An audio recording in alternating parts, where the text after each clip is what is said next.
हमी अस्त हमी अस्त हमी अस्त। अमीर खुसरो का ये शेर ये गवाही देता है कि कश्मीर अदब के कदरदान और सुखनवरों के लिए एक जन्नत से बेशक कम नहीं। तो इसी के साथ आप सब कदरदानों का इस जन्नत में खैर मकदम है।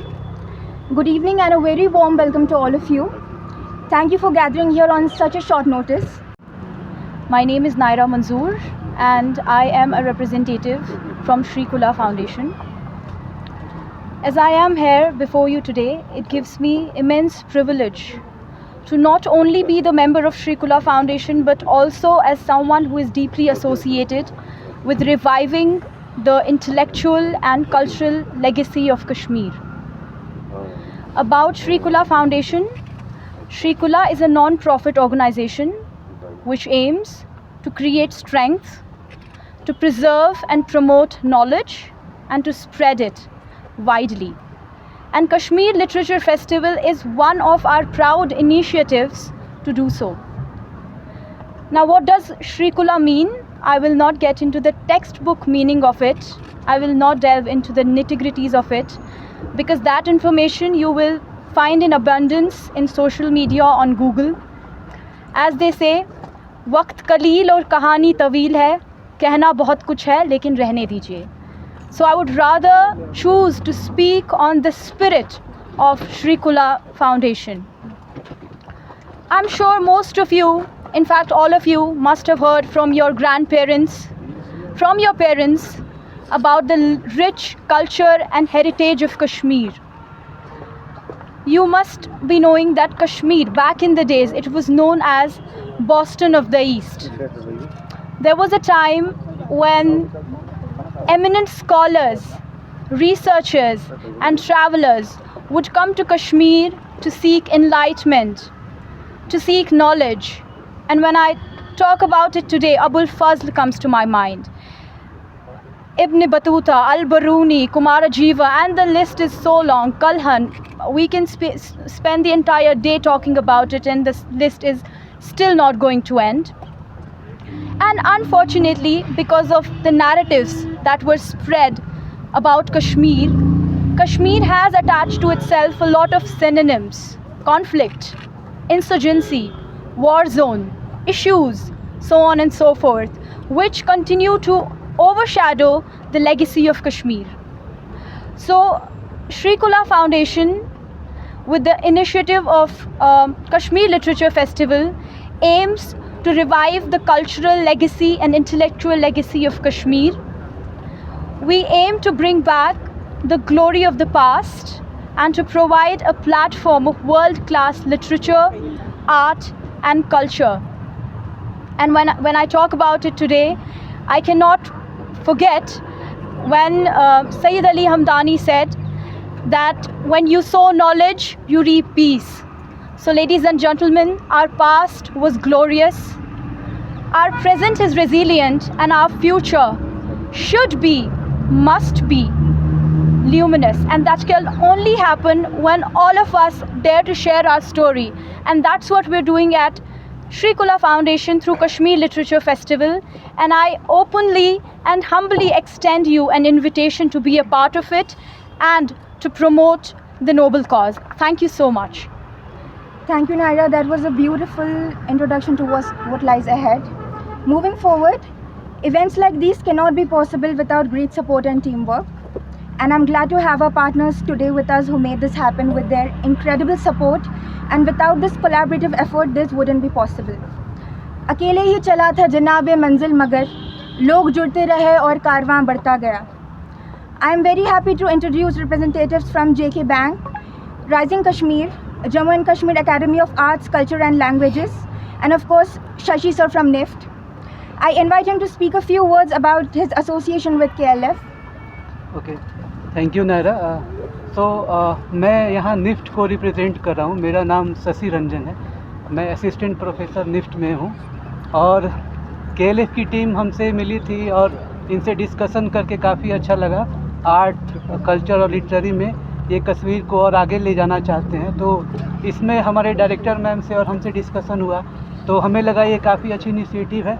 और हमारे निफ्ट में पूरे ऑल ओवर इंडिया से बच्चे हैं, जहाँ पे हम पूरे ऑल ओवर इंडिया को रिप्रेजेंट करते हैं. और हम चाहते हैं कि कश्मीर के कल्चर से, आर्ट से, लिटरेचर से हमारे बच्चे अवेयर हो, जाने और इस कल्चर को अपनाएं, क्योंकि कश्मीर तो ऐसे भी काफ़ी खूबसूरत है और फेमस है।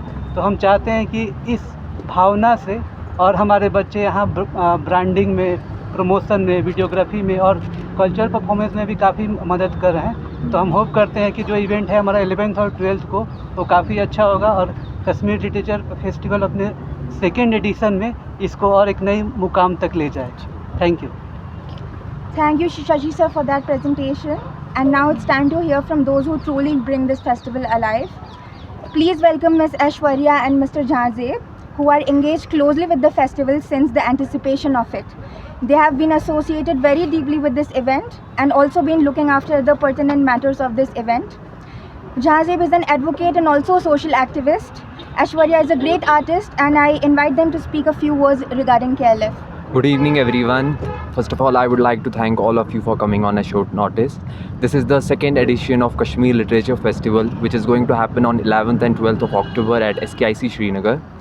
जो कश्मीर लिटरेचर फेस्टिवल है, इसका पहला एडिशन, इसकी शुरुआत हमने इनॉग्रल एडिशन लास्ट ईयर दिसंबर में, हमारी एक छोटी सी कोशिश थी कश्मीर में एक लिटरेचर फेस्टिवल स्टार्ट करना। जो आप सबको पता होगा, कश्मीर में लिटरेचर एक रिच हेरिटेज रहा है। कश्मीर सूफीज़म, एक लिटरेचर और इंटेलेक्चुअल हिस्ट्री रही है कश्मीर की, एक बहुत rich history.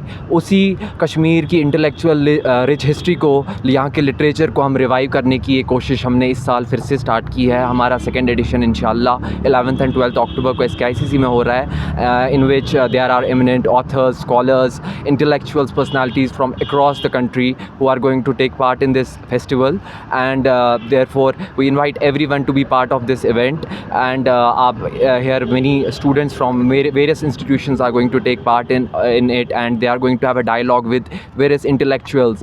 We have our favorite speakers out there, like we have former Vice Chancellor Kashmir University Khurshid Andrabi Sahab, we have JK Bank MD Amitabh Chatterjee ji, we have noted Kashmiri writers like Neerja Mattu ji, who is part of our Kashmir literature speaker panel. We have our chief guest Honorable LG Sahab is going to open the festival on 11th October at 10 AM, and हम कश्मीर के लोगों को ये बोलना चाहते हैं कि Kashmir Literature festival एक कश्मीर का इवेंट है, कश्मीर के लोगों का इवेंट है। I was part, let me tell you my story, how I became part of Kashmir Literature Festival.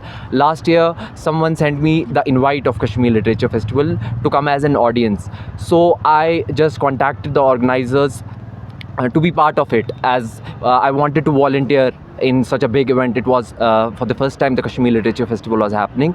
So I am a social activist and advocate myself. I have been in public life and meeting people and working for Kashmir. So I wanted to let my voice be heard.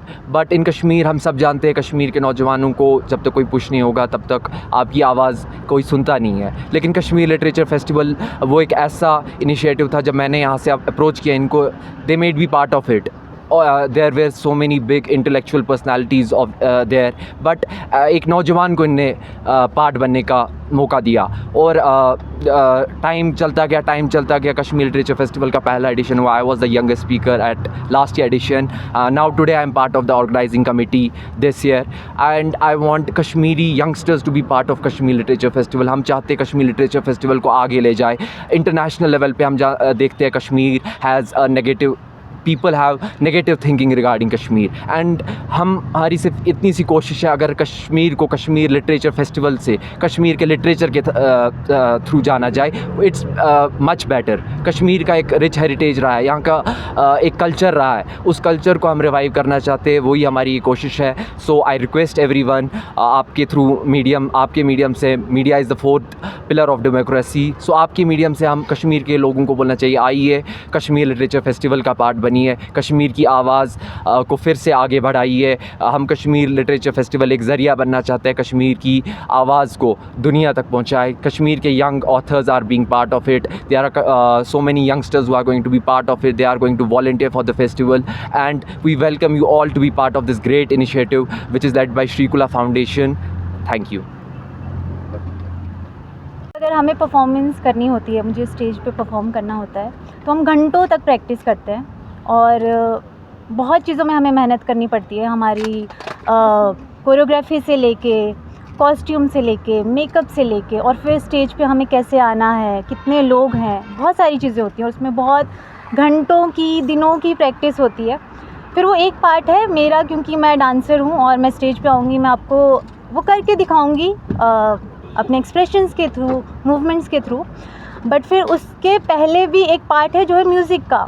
तो वहाँ पर music है, उस music को बनने में इतनी मेहनत लगती है, कॉम्पोजिशंस होती है, उसको कोई गाना गाता है, बहुत सारी चीज़ें होती हैं, ठीक है। फिर वो गाना है, फिर उसमें भी एक चीज़ होती है कि वो गाना कहाँ से आया, राइट। तो जो हम आर्ट दिखाते हैं, स्पेशली क्लासिकल जितनी भी फॉर्म्स है, इतना रिच कल्चर है हमारा, वो कहाँ से आता है? वो आता है फिर पोइम से। हम किसी की पोइम्स लेते हैं, इतनी सारी कविताएं हैं हमारे पास, इतनी कहानियाँ हैं, बहुत कहानियाँ हैं, और स्टोरीज़, और फिर लिटरेचर, ये सब लिटरेचर का ही पार्ट है, राइट। तो एक आर्टिस्ट होने के नाते भी हम लोग इतना डीपली लिटरेचर से जुड़े हुए हैं, तो मतलब हम इन चीज़ों को बिल्कुल भी अलग नहीं कर सकते किसी भी प्रकार से। पर ये सब बताने का मेरा पॉइंट ये था कि इतनी मेहनत लगती है एक आर्टिस्ट को। उससे पहले कोई भी अगर सिंगर है, कोई वोकल आर्टिस्ट है, कोई म्यूज़िशियन है, उसको फिर जो लिटरेचर बना रहा है, किसी को वो थॉट आ रहा है उस पोइम का, उस वो राइटिंग का, वो सोचता है क्या स्टोरी वो बनाएगा। और हमारी तो माइथोलॉजिकल स्टोरीज़ हमारे पास इतनी सारी हैं, वो एक अलग बात है। बट जो थॉट है, जो हम सोचते हैं, वो भी लिखने में भी तभी आ सकता है अगर हमें किसी चीज़ के बारे में पता है, राइट। तो उसके लिए भी वो मेहनत करता है। अब ये मेहनत मैं क्यों बता रही हूँ, क्योंकि हमारा जो लिटरेचर फेस्टिवल है, हम लोग भी बहुत मेहनत कर रहे हैं, ठीक है। ये जितने भी यहाँ पर सब लोग बैठे हैं, इन्होंने इतनी मेहनत की है, हमारे वॉलंटियर्स हैं, फिर आप लोग हैं जो यहाँ पे आए हैं, ये भी मेहनत ही है, आप लोगों ने इसमें पार्टिसिपेट किया, और बाकी भी बहुत सारी चीज़ें हैं। और फिर वो इंसान जहाँ से ये, जिसके थ्रू ये थॉट आया, ठीक है, और फिर उसने ये ठाना कि मैं ये करूँगा, और फिर ये हम सब लोग कर रहे हैं, उसके बाद सारी मेहनत ही चल रही है। पर इतनी मेहनत क्यों, राइट। तो ये सवाल आई थिंक सबके मन में आता होगा कि क्या ज़रूरत है ये सब कुछ करने की? कोई ज़रूरत नहीं है, सब कुछ चल तो रहा है बिना इसके भी। पर फिर मतलब कश्मीर ही को ही क्यों हम छोड़ दें, जब हर जगह इतनी चीज़ें हो रही है। तो मेरे लिए, मैं अपनी लाइफ का आपको बताऊंगी, मेरे लिए कंट्रीब्यूशन बहुत इम्पॉर्टेंट है मेरी लाइफ में। अगर मैं कहीं कुछ कर सकती हूँ, जैसे मैं यहाँ मैंने पार्टिसिपेट किया है, आई एम डूइंग समथिंग, आप सब ने कंट्रीब्यूट किया है यहाँ पे आके, और हर तरह से, जिस तरह से भी कर रहे हैं, हमारे पार्टनर्स हैं। तो अगर आप कंट्रीब्यूट कर सकते हैं तो व्हाई नॉट, राइट। और एक ऐसे देश में होने के बाद जहाँ पे इतनी डाइवर्सिटी है, इतना रिच कल्चर है हमारा, और उसमें भी कश्मीर तो एक ताज है हमारा, एक विजडम का, नॉलेज का, तो इसे हम कैसे छोड़ सकते हैं। तो कश्मीर लिटरेचर फेस्टिवल का एक्चुअली पूरा यही है हमारा मोटिव कि क्यों नहीं, राइट। तो यही है, it's all contribution to the people, to the land, और जो कि मुझे लगता है बहुत इम्पॉर्टेंट है, और सबके लिए होना भी चाहिए। अगर आप एक लास्ट में मैं यही बोलना चाहूँगी, I am a yoga teacher also. तो अगर आपके पास मनुष्य शरीर है, आपके पास अच्छी बॉडी है जिसके साथ आप सब कुछ कर सकते हो, आपके पास नॉलेज है, इंटेलेक्ट है, तो क्यों नहीं हम उसको यूज़ करें? हम क्यों नहीं कुछ बड़ा सोचें या कुछ ऐसा करें कि वो बाकी लोगों को भी हेल्प कर रहा है। कुछ लोग ऐसे भी होते हैं जिन्हें नहीं मौका मिलता पढ़ने का, और बहुत सारी चीज़ें, वो कभी कभी उनका शरीर उनका साथ नहीं देगा किसी चीज़ में, राइट। तो इस तरह से अगर हमारे पास वो चीज़ है, अगर हम इंटेलेक्ट से कुछ कर सकते हैं तो क्यों नहीं। तो ये जो कश्मीर लिटरेचर फेस्टिवल है, ये जस्ट ये कंट्रीब्यूशन है हमारा इस लैंड के लिए।